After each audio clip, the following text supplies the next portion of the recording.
Antes e depois de manutenção de lavadura. Que tá essa lavadora.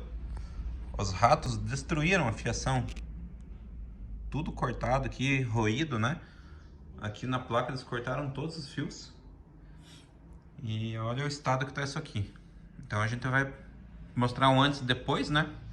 Como que ela vai ficar e como que ela tá agora. Valeu, até depois.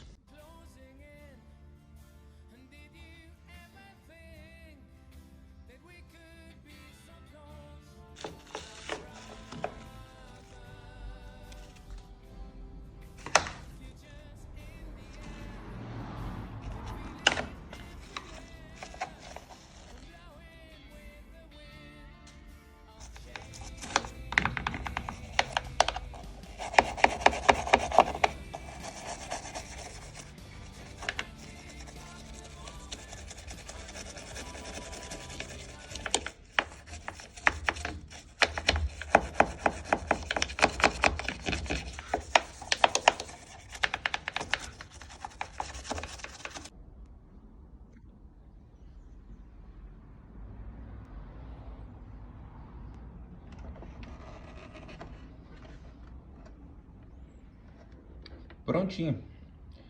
Só engatar a mangueirinha do pressostato e fechar. Já tá testadinho aqui certinho, né? E correu tudo bem. Por sorte da cliente não queimou a placa de potência. Deu para utilizar mesmo. Mas tá aí. Só esperar o retorno do Stuart Little agora. Valeu, galera. Obrigado e tudo de bom.